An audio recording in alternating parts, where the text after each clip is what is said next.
Welcome to Empowered Leadership. We share candid conversations with successful leaders about what it takes to cultivate the leadership, life, and legacy you desire, and to do it with confidence, ease, and joy. I'm your host, Alexandra Reese. Hello, welcome to Empowered Leadership. I'm Alexandra Reese, your host, and joining me today is Doug Hunter, Vice President of Marketing and Communications at Arjuna Solutions. Doug has more than 3 decades of experience in marketing leadership, including over 20 years at Lattice Semiconductor, one of Oregon's most successful publicly traded companies, which I believe clocked in over $600 million in revenues last year. Doug is an accomplished marketing leader with experience in shaping brands, generating demand, and building high-performing teams. 2 things I most appreciate about Doug are, 1, his creativity. He once found a way to drive revenues through merging hip-hop and semiconductors, an unlikely combination. You'll have to listen to today's episode to hear more about that experience. The second is his adaptability. Doug has driven really significant results in his leadership roles, both at a major publicly traded company and now at a high-growth startup. I was so inspired by my conversation with Doug that our insights-packed discussion lasts for well over an hour. And as a result, I've broken this episode down into 2 parts.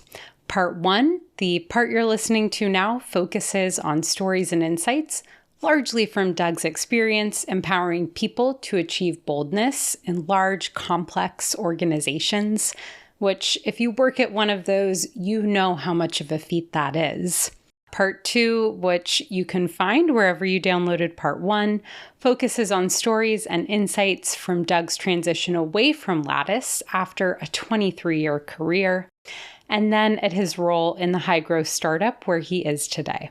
I hope you'll listen to Part 2. It's a pretty different tone and tenor, but an equally insightful conversation. Without further ado, let's dive in.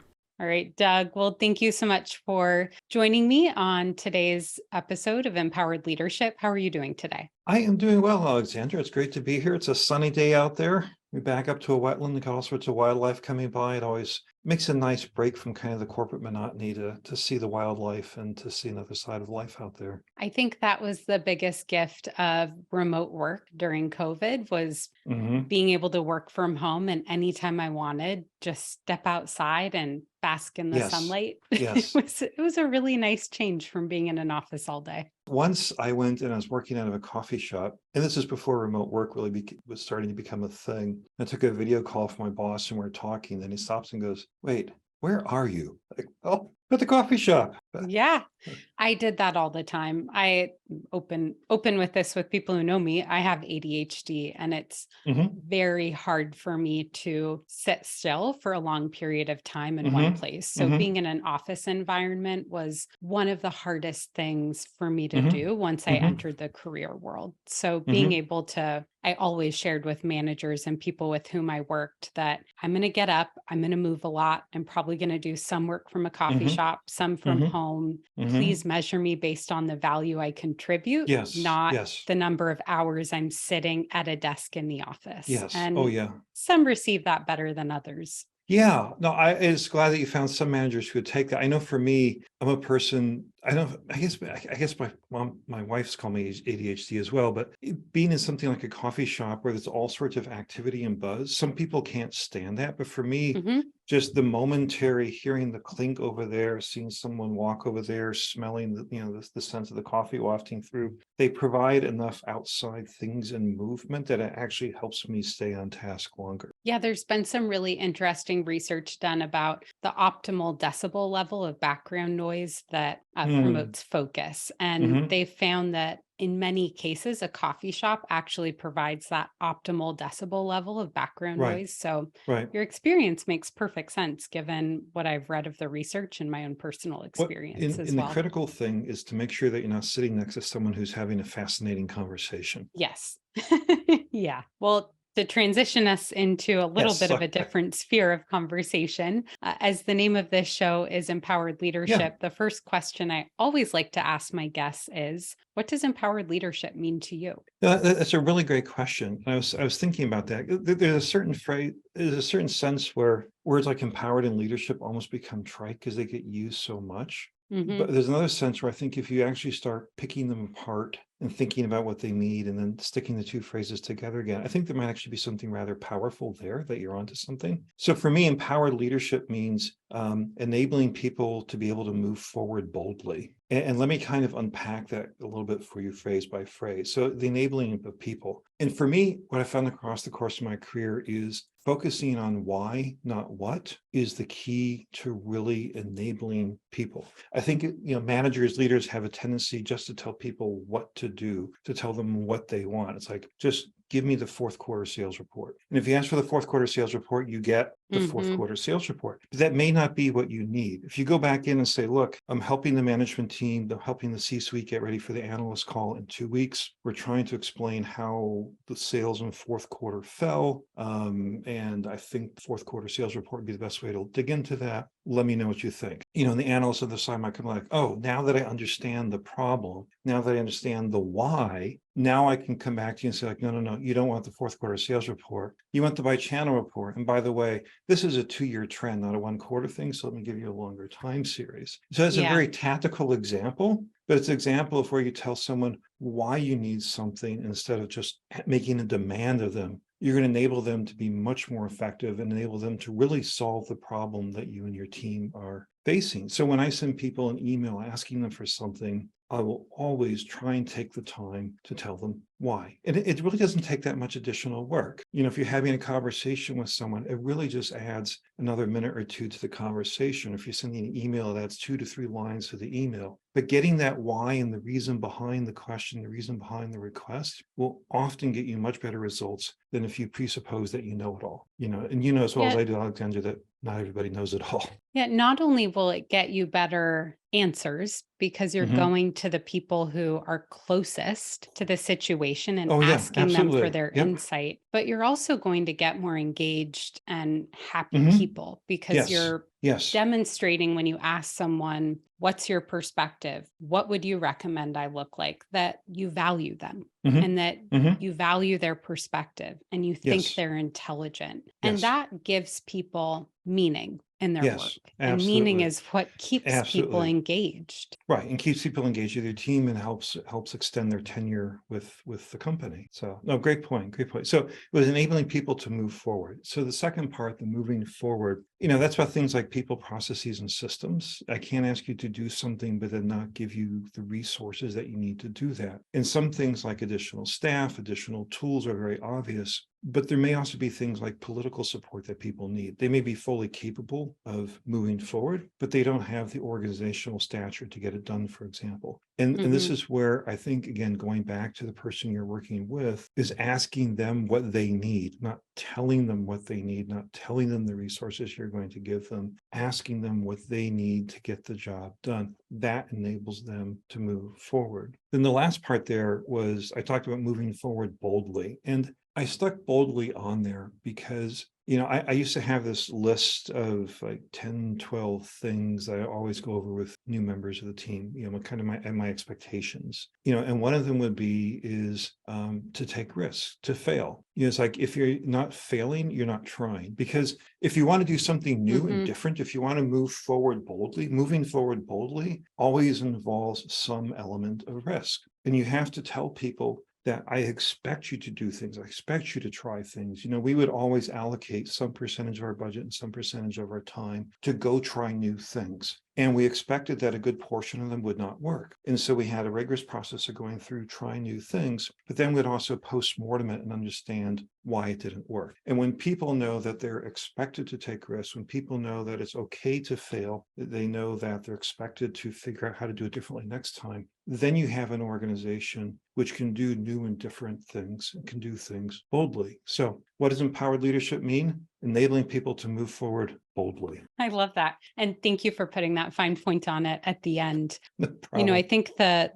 point about boldness can't Mhm. be overstated in Mhm. today's world. We know Mm, that mhm. when there are times of economic uncertainty or downturns, Mm, mhm. the companies and organizations that come out ahead are not the ones that just batten down the hatches Mhm. and waited it out. They're the ones Mhm. who are able to take bold moves to Mhm. take a leap forward because Right. there's often a lot more space in the market for your Mhm. voice to be Mhm. heard as other Yes. companies cut back Yes. marketing budget. Yeah. People are often more open to new ways of Right. doing things. So it's a great Mhm. opportunity to launch a new Mhm. product or a Mhm. service. Mhm. And it's often a great time to introduce new processes and ways of working for that Right. same reason in your organization. Mhm. So I think that point about boldness being integral to empowered leadership is super important. And maybe the thing I'll add there about supporting and enabling boldness Right.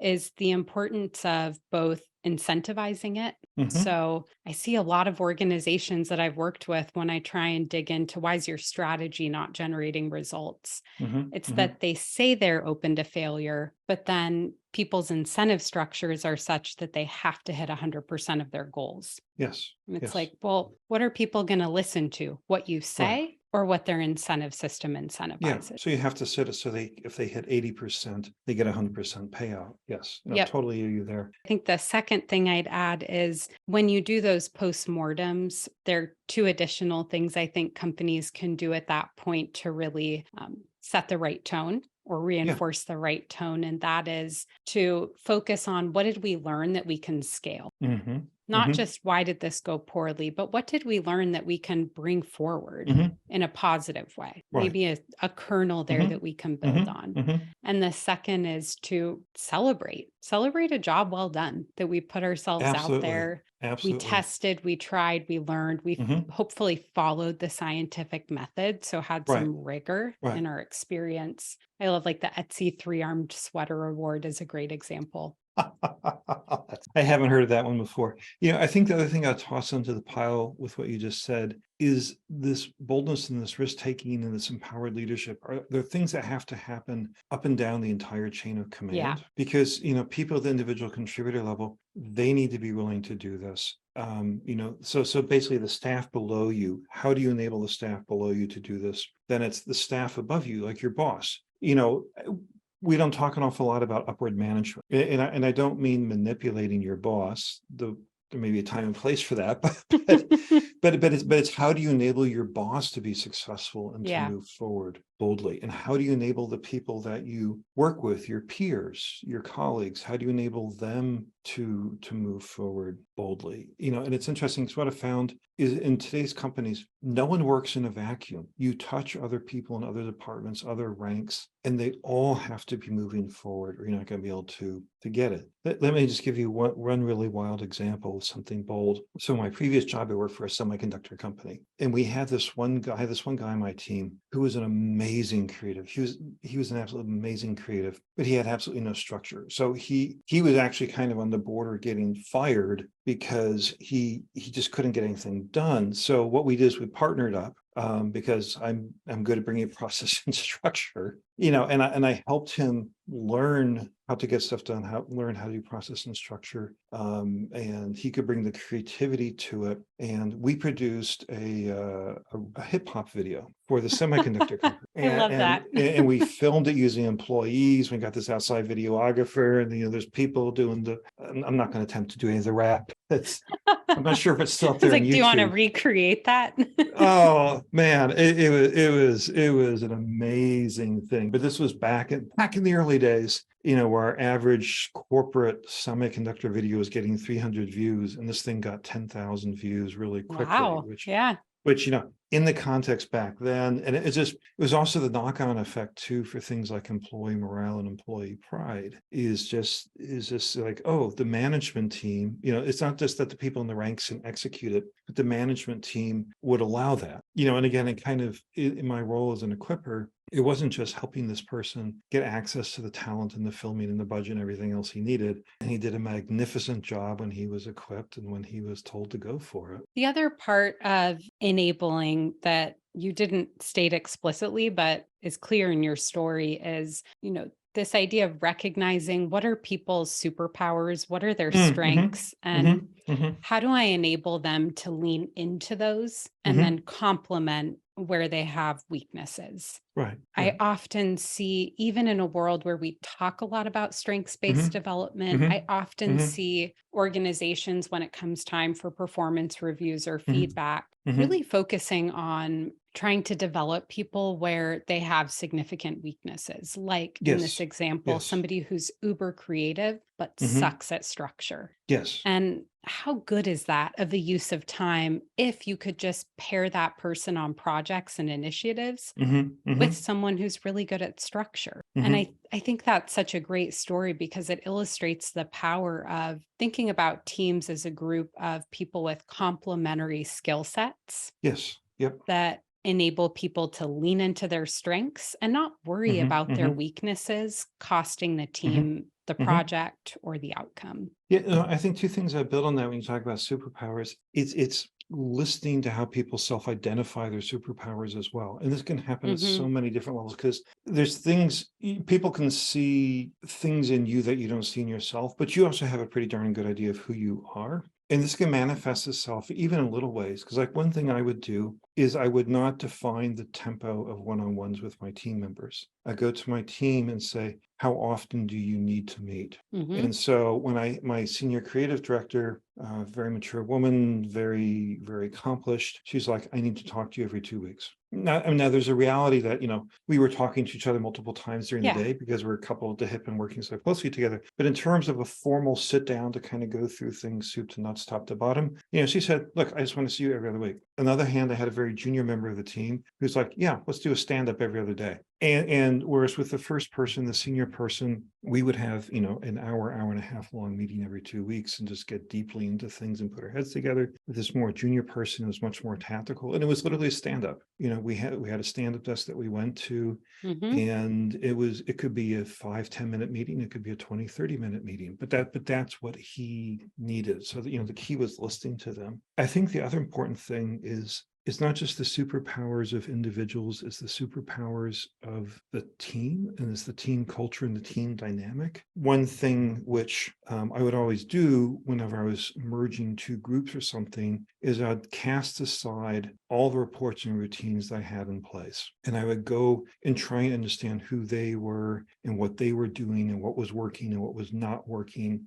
So as a manager, a leader, you have to be willing to change and adapt based on what's working on the other side, because what's happening on the other side might actually be working better than what you've got. So it's not just paying attention to the people, it's paying attention to the broader picture of the broader culture of the broader team, if that makes sense. Oh, absolutely. And having the humility to be able to say, maybe the way we're doing things, it's working, but maybe it's not the Mm-hmm. best. Mm-hmm. Mm-hmm. And I'm open to doing things differently. And I think that experience that you just described of going through an Mm-hmm. acquisition, Mm-hmm. that's as true as when you bring a new person onto your team or you go through a reorg and you're creating a new team. Mm-hmm. That's a real opportunity as a leader or a manager to reset. Mm-hmm. What are our team norms? How are we defining our purpose as a team, our individual roles and Mm-hmm. responsibilities, how we collaborate, how we maintain healthy Mm-hmm. relationships? And the key to doing that successfully, I think, Mm-hmm. embedded in your story is humility and Yeah, no, being open to new ways of absolutely. thinking. Yeah, no, I think you go through enough times of forcing people to do it your way and it flopping that you start to realize like, Yeah. oh, maybe I should listen. And I think that the challenge is not just listening to the people who speak up, it's listening to the whole team. I've had team members, I'm thinking of one person in particular, and this person would like almost never say anything in a group meeting. But over time of working with her, realized that she's got some really good insights. I developed the habit of, before we come to a decision, for example, going around the room, asking every single person, whether it's live and you're asking every person around the table, you're asking every box up on Zoom, is making sure you're actively soliciting every person, because there's some people, they just won't speak up in the meeting. So, Good facilitation skills will go a long way when you're leading a team. yeah. Well, Making sure that all voices and perspective have an equal opportunity to be heard, and that you're actively soliciting them in a way where people feel safe to speak up right. and valued when they speak up is paramount to making sure you have the right perspectives and the right input to make a good decision. Well, it's interesting when you think about how a leader is measured. The leader is not measured or looked, in historical terms as being a great leader just solely for the inspirational speeches they made around the water cooler. The great leader is recognized for what which is really code for what their teams got done. As a leader, as a manager, your strength, your effectiveness comes from your ability, and I'm going to loop us right back to the top here, Alexandra, loop us back to your ability to empower your team and to get them moving effectively in a coordinated way forward, boldly.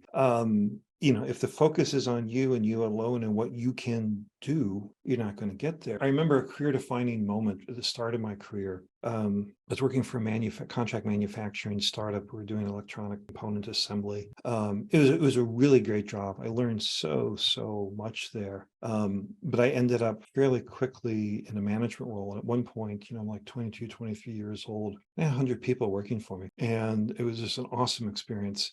But my boss gave me this whole list of stuff to do. And I was having a hard time getting it all done. And we're doing 3-1-1. And it's like, Andy, I can't get this all done. You said, Doug, do this. I can't. I said, no, Doug. When I said you, I mean the royal you. Ooh, that's a powerful moment. What it is, it's calling me out for, when he hands it to me, he's not necessarily handing it to me personally. He's handing it to the team, the broader team, to the people that I am, entrusted to lead. And, I need to use that. That's just a really valuable leadership, that I'm just kind of the rudder on this big boat. That's a great metaphor. And that's a great time to learn that lesson in your first job. At that executive assembly retreat, I was a little surprised I appreciated the vulnerability. I was also a little surprised by the number of people who shared that even in executive positions, they continue to struggle with doing the work of their team and micromanaging. And I often wonder, how did you not get that lesson early in your career? And it makes me a little sad, just the dearth of really good management and leadership training and coaching out there, because it is a skill. It's very different to empower people, which is leadership, than it is to do the work and deliver results through your own individual efforts. And so many people never learn and have an opportunity to really learn that skill set of empowerment, which to our entire conversation is really a set of skills that requires learning, and it requires practice, and it requires reinforcement. Yeah, no, you're absolutely right that there's not either the formal training or the mentorship. There's not as much as there should be. I remember when I got promoted from manager to director, as one of my career transition points, I was talking with a colleague outside the company. He said, "Oh, director, so you're now managing managers now?" Like, yeah. He's like, "That's different." And I had no idea what he meant. I mean, I figured it out pretty quickly, because before you were either in the trenches or you were with the people who were in the trenches. And the point where you become managing managers, or the point where you're managing directors who are managing managers who are managing individual contributors, you start to get so disconnected from the work. And it's a different skill set to manage that and affect change through all those different levels. I'm curious. I think that's a really important nuance that we don't talk about often enough, which is the distinction between managing individual contributors or managing a relatively small team and managing managers or directors, and what that means in terms of your disconnect from what's happening on the ground. Right. So what's really happening in the business on a day-to-day level. I'm curious, what did you do to help to ensure you had the right global perspective? You were able to drill down into what was happening at the ground frequently enough that you maintain that connection? First, I'll give you kind of the MBA answer, which is having the right metrics in place. Do you have the right warning signs in place to tell you that when things are going well, when they're not going well, down at the operational level? I would do things like, there's quantitative metrics in terms of productivity, et cetera, et cetera. But then there's also just more qualitative things like I would ask the team members to each generate a one-on-one And I wouldn't read every one-on-one every week, but you go in there, you sample them, and you start to get a sense of who's doing what at a very, tactical level. One thing that we would do is I wouldn't just meet with my managers. I would have team meetings with the whole team. And I wouldn't just let the managers speak. I'd encourage people at the working level to speak. Because if you're the person who's working on this project and you have the firsthand knowledge of what's going on, I'd really rather get the firsthand of what's going on. Now, that works, when you have a team of 10, when you have a team of 20, it doesn't work when you have a team of 100 or 1,000, and you have to do things different. You've got to create those direct feedback circles that enable you as a leader to go build the right relationships, build trust, so that you're getting that feedback from the people who are closest to the work. And to your point, there's no silver bullet. It's a mix of surveys. It's a mix of getting out there and being where your people are on a regular enough basis. I think something you didn't share, I'd assume you did it, but I think is really important is telling stories regularly of, I received this feedback from somebody. Here's what I did to take action on it, and really appreciating that person. Maybe don't share their name, but telling stories about how feedback changed your perspective and changed your action so that people start to learn it's worth it for me to speak up. Because when I take the risk, it leads to change. Well, just feedback, period. I think too often we're just so focused on, get it out, get it out, get it done, get it done, get it done, that when you have a customer or when you have someone from the department just come back and say like, wow, Joe did great on that. I used to keep a folder in my email just called kudos, where, it was just a place where I would stash stuff where someone passed back something resembling a compliment. And if it involved someone else, I would send it to them. I'd send it to the team to celebrate what people are doing and say like, what you are doing matters. What you are doing is noticed, to give some sense of meaning and purpose to the work that they're doing. They're just not grinding out a set of spreadsheets and taking the paycheck and going home. It's like, no, this stuff makes a difference. I think the other recognition is powerful. It's the most powerful performance management tool that most organizations have at their disposal, and also one of the least leveraged. Which is recognition amazing. Will impact performance more than constructive feedback will, more than really any other tool you have at your disposal. What makes it doubly amazing that it's not done more is that it's so cheap. Yeah. It's to send an email, to make the comment in the meeting, it's not that expensive. And there's different ways of giving recognition too. When I had to present, to the wider company on different topics or projects or something, I would often invite the team members who actually worked on the problem to come up and co-present, because you did the work, step up and take credit for it. You understand it, and you can present it at a deeper level than I can. Now, going back to what you were saying earlier about the cycles and the feedback and stuff like that, I think there's a very important element in there, which is the intentionality. Whether it's putting in a more formal system like you're thinking about, or hopping on an airplane to visit, or spreading out feedback and kudos. You have to be intentional about it. You have to allocate time to it. You have to put it on your to-do list. You have to put it on your calendar. Otherwise, it's just going to get crowded out by whatever's due tomorrow. And so taking the time, making the investment to do that is just invaluable. Yeah. And, I think one of the biggest barriers to leaders and managers not micromanaging is because they don't know what they're supposed to do with their time. If they're not doing their work, I hear from a lot of, especially newer managers, okay, but what am I doing then? And that's a great example of what you should be doing. You should be just present, spending time with people. You should have space in your calendar, because that signals to people that I'm available and I have time for you. You should be regularly, intentionally recognizing people, recognizing them through, to your point, coaching them to do a great presentation of their work, recognizing them through emails to team members in public forums, recognizing people not just for accomplishments in the business, but for living the values. And you should be mentoring, which you've talked a lot about. That's a great way to grow and develop people, is spending time mentoring. And there's just so much that leaders could be doing if they let go of the doing of the work.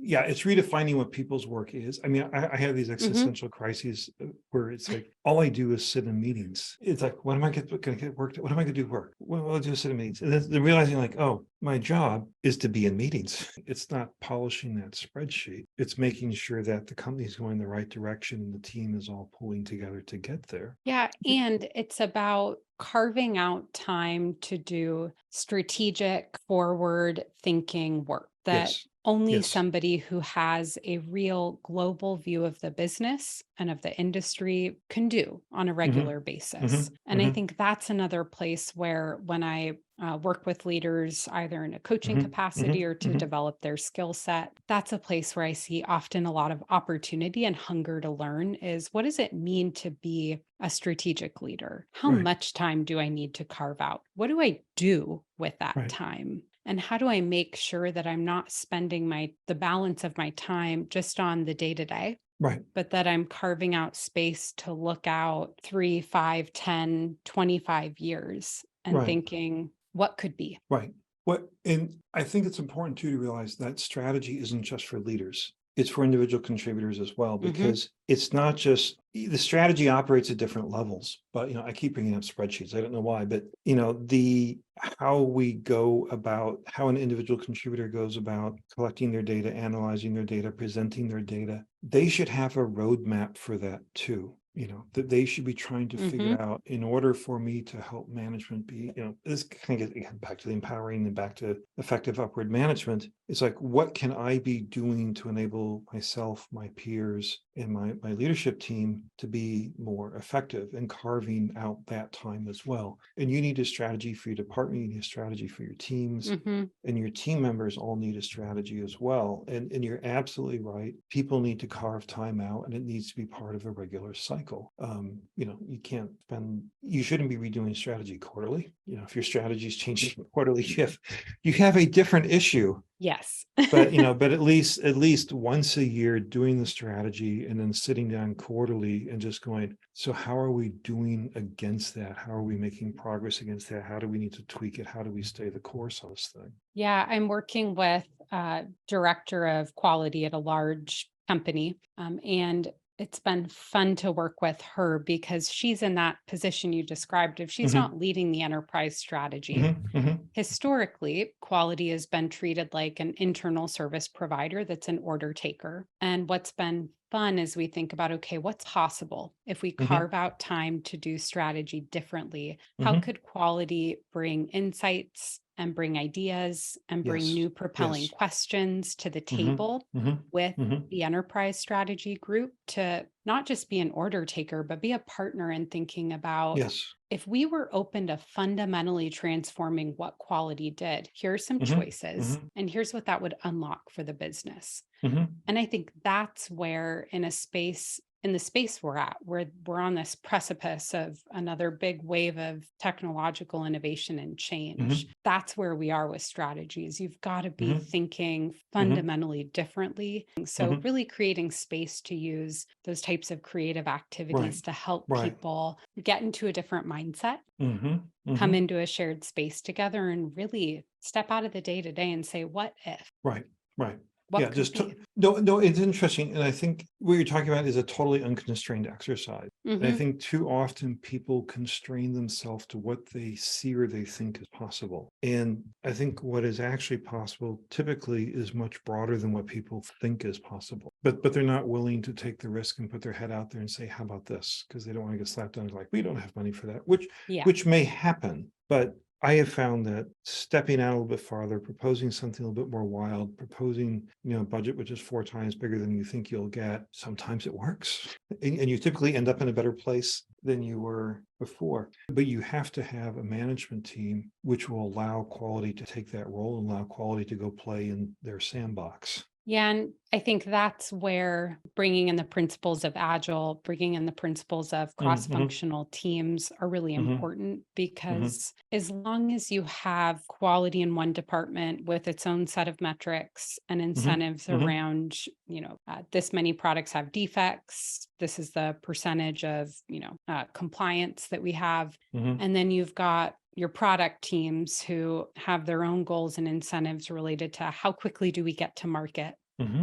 You're going to have, even if you work on building those relationships at that leadership level to help cascade a different way of collaboration down, you're still going to have a fundamental tension that's going to make it very hard for those new mindsets and processes to be sticky. And in those cases, that's where I think it's really important for organizations to be, if there are people listening are running into this issue where you have departments that keep butting heads, ask, do they have goals and incentives that are aligned or that go like this? And if the goals and incentives are contradictory, you really need to think about, okay, how do we set goals and incentives that are shared and encourage us to work together better? So quality should have goals related to speed to market, and product should have goals related to, defects. And compliant. And I think that's where organizations sometimes fail, to your point, to do the process and the structure changes necessary to enable the type of collaboration and business results that they want to see.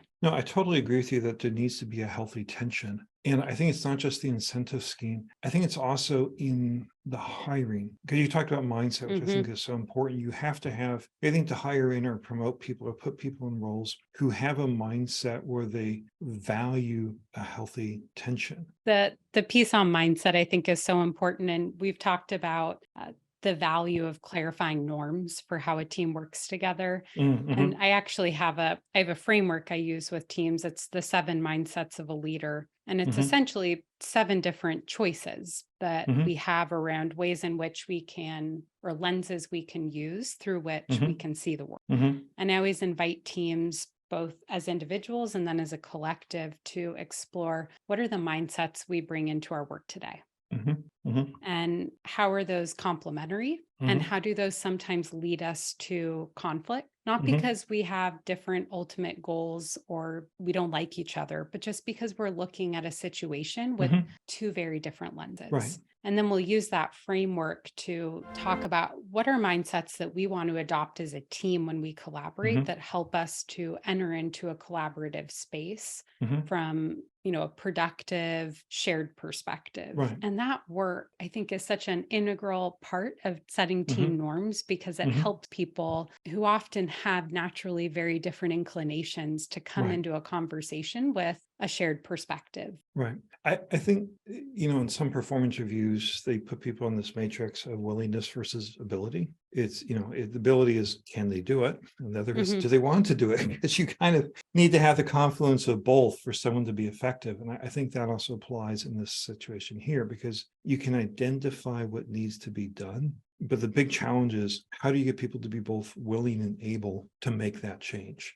The willingness to change, I think a lot of, and again, for both of those, I think those are things that the leader, as they're empowering their team, can have a dramatic impact on. The attitude that you go in with, the mandate that came down from corporate may not be what I wanted it to be. And if I let the team know that and grouse about what a lousy direction this is, that team is not going to be performing well in terms of enabling the corporate. So, so modeling the change, modeling the acceptance of change, and then the ability is working with people, again, process tools, systems, et cetera, political support. What do they need to be able to change? Because, are there any externalities or anything within the team that needs to be addressed in order to be able to move forward? And that gets to our earlier conversation about the definition of empowered leadership, which is in part about resourcing people appropriately so that you're closing that ability gap. All right. Well, we have to hit the pause button there. Thank you so much for tuning in. As I hope you can tell, this was a really special conversation, so special that I'm continuing the fun in part 2. On behalf of the Empowered Leadership team, thank you so much for listening, and have a lovely day. To find out more on how you can improve your leadership, life, and impact with confidence, ease, and joy, please visit my website, opastrategy.com. That's OPA strategy.com. And then please make sure to search for Empowered Leadership wherever you get your podcasts and click to subscribe so you don't miss a future episode. And if you enjoyed this one, please do share with a friend or a colleague. It makes a big difference. Thank you so much and have a lovely day.